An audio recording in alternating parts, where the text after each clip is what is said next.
prepare to be amazed and a little confused as we dive into the world of Star Trek and its unexpected connections. One of the show's most forgettable episodes, The Lights of Zetar, has an intriguing backstory that involves one of TV's most beloved puppeteers.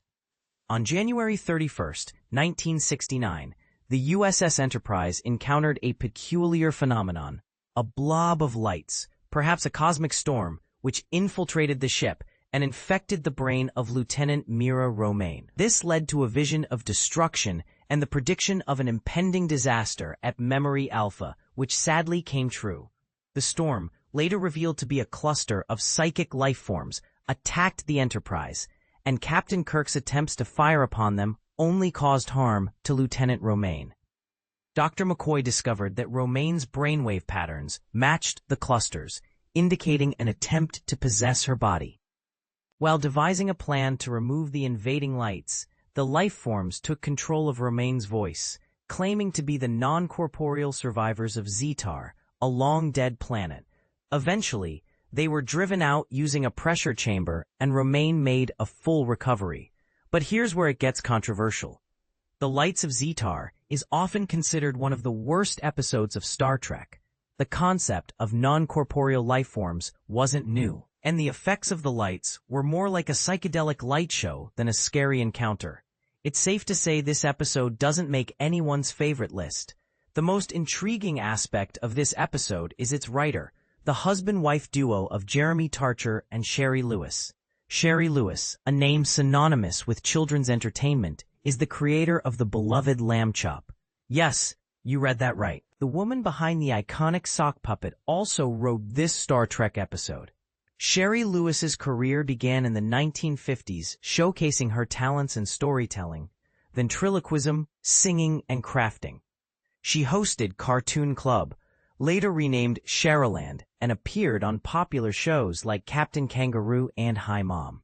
It was on Hi Mom that Lamb Chop made her debut, becoming a sensation in children's television. Lewis continued to entertain generations of kids with her puppetry skills for decades.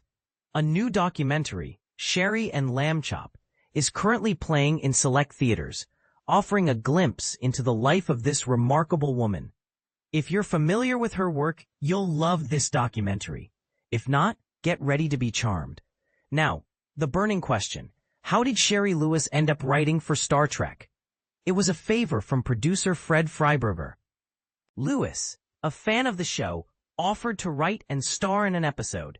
She developed the idea for Zetar with her husband, a longtime collaborator, venturing into a genre far from her usual comfort zone. She even wanted to play the role of Lieutenant Romaine, but was turned down in favor of Jan Schutten.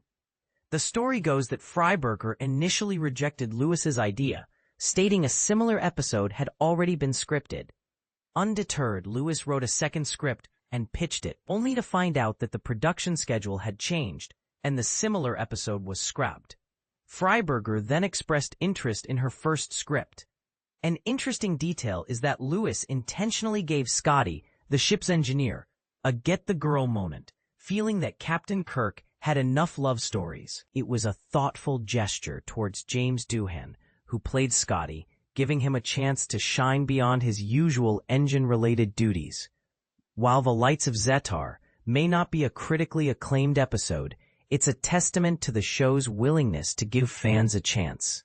Shari Lewis, known for her work in children's entertainment, showed that she could handle sci-fi concepts and Star Trek dialogue. Zetar might not have been perfect, but it's a unique piece of Star Trek history. So what do you think? Is The Lights of Zetar an underrated gem, or does it deserve its place among the show's less memorable episodes? Feel free to share your thoughts in the comments.